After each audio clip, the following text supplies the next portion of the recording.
Hello guys, I am Gajendra. Welcome to my channel on YouTube.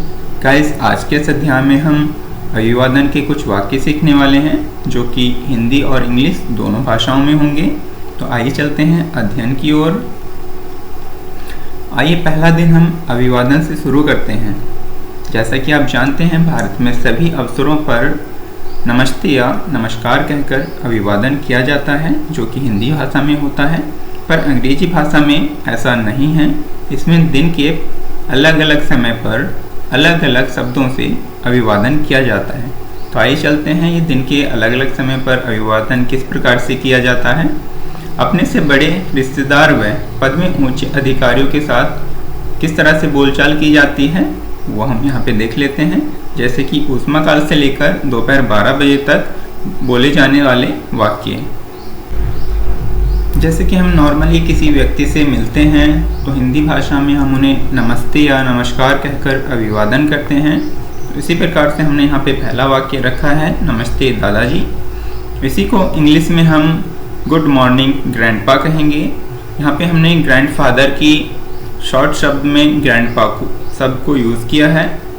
आइए second वाक्य की ओर चलते हैं, नमस्ते पिताजी, यानी कि गुड मॉर्निंग डैड। इसी प्रकार से नमस्ते सर, गुड मॉर्निंग सर। दोपहर 12 बजे से लेकर शाम 5 बजे तक बोले जाने वाले वाक्य। हिंदी भाषा में हम किसी भी समय दिन के किसी भी व्यक्ति को जब अभिवादन करेंगे तो उसको नमस्ते या नमस्कार कहकर ही करेंगे, लेकिन अंग्रेजी भाषा में समय के अनुसार यहाँ पे शब्दों का जो अभिवादन है वो बदल जाता है। तो जैसे कि हमने यहाँ पे देखा है कि हमारा जो फोर्थ सेंटेंस है, नमस्ते दादाजी, ये हिंदी भाषा में नॉर्मली जैसे हमने ऊष्माकाल के दौरान हमने नमस्ते किया था वैसे ही सेम है, लेकिन अंग्रेजी भाषा में इसका जो यहाँ पे अभिवादन है वो बदल जाएगा। नमस्ते दादाजी को हम गुड आफ्टरनून ग्रैंडपा कहेंगे, जैसे कि हमने ऊष्माकाल में नमस्ते दादाजी को गुड मॉर्निंग ग्रैंडपा कहा था। इसी प्रकार से हम यहाँ पे गुड आफ्टरनून ग्रैंडपा कहेंगे। नेक्स्ट चलते हैं, नमस्ते माताजी, यानी गुड आफ्टरनून मम्मी या मॉम। शाम 5 बजे के बाद बोले जाने वाले वाक्य। नमस्ते चाचा जी, जैसे कि हमने हिंदी में ऊष्माकाल में अभिवादन किया था, नमस्ते दादाजी, नमस्ते पिताजी या नमस्ते माताजी, उसी प्रकार से यहाँ पे नमस्ते चाचा जी, यानी कि हिंदी में जो अभिवादन है वो सुबह से लेके दोपहर शाम तीनों समय या रात्रि के समय किसी भी समय एक ही होता है, लेकिन अंग्रेजी भाषा में जो अभिवादन होता है वो यहाँ पे बदल जाता है। जैसा कि आप देख पा रहे हो, यहाँ पे हमने नमस्ते चाचा जी को इंग्लिश में गुड इवनिंग अंकल से अभिवादन किया है। इसी प्रकार से हम नेक्स्ट चलते हैं, नमस्ते चाची जी, यानी कि गुड इवनिंग आंटी। इसी प्रकार से रात्रि के समय, रात को सोने के समय बोले जाने वाले वाक्य। नमस्ते पिताजी, यानी कि आप देख पा रहे हो यहाँ पे सुबह से लेके रात्रि तक, यानी ऊष्माकाल से लेके रात्रि सोने के समय तक हिंदी में जो अभिवादन किया जा रहा है वो नमस्ते से ही किया जा रहा है, लेकिन यहाँ पे जो अभिवादन बदल रहा है वो सिर्फ अंग्रेजी भाषा में बदल रहा है। हमने यहाँ पे रात्रि के समय नमस्ते पिताजी कहा, यानी पिताजी को नमस्ते कहकर अभिवादन किया। अभी हम यहाँ पे इनको इंग्लिश में अभिवादन करने वाले हैं, तो उसके लिए हम गुड नाइट डैड का यूज़ करेंगे, यानी हमने यहाँ पे शब्दों को बदल दिया है। अंग्रेजी भाषा में यहाँ पे शब्द का जो अभिवादन है वो सिर्फ बदल जाता है, जबकि मीनिंग सेम होता है। इसी प्रकार से नमस्ते माताजी, गुड नाइट मम्मी। आइए कुछ वाक्य ऐसे देख लेते हैं हम जिनको हम दिन में किसी भी समय बोल सकते हैं, यानी कि दिन में किसी भी समय बोले जाने वाले वाक्य। जैसे कि हमें अपने टीचर से कहना है कि अच्छा सर मैं चलता हूँ, तो उस दौरान हम हिंदी में तो कहेंगे कि अच्छा सर मैं चलता हूँ, यह कहकर अभिवादन करेंगे, लेकिन अंग्रेजी भाषा में हम good day to you sir कहेंगे। इसी प्रकार से अच्छा पिताजी मैं चलता हूँ, good day to you dad कहेंगे। इसी प्रकार से हम दिन या रात के किसी भी समय मिलते समय बोले जाने वाले वाक्यों को देख लेते हैं। यानी जब भी हम दिन में या रात में किसी भी समय किसी से मिलते हैं उस दौरान वाक्यों को किस प्रकार से यूज़ किया जाएगा। तो जैसे कि आपने कहा आपसे मिलकर बहुत खुशी हुई, तो यहाँ पे हम कहेंगे नाइस टू मीट यू या प्लीज टू मीट यू।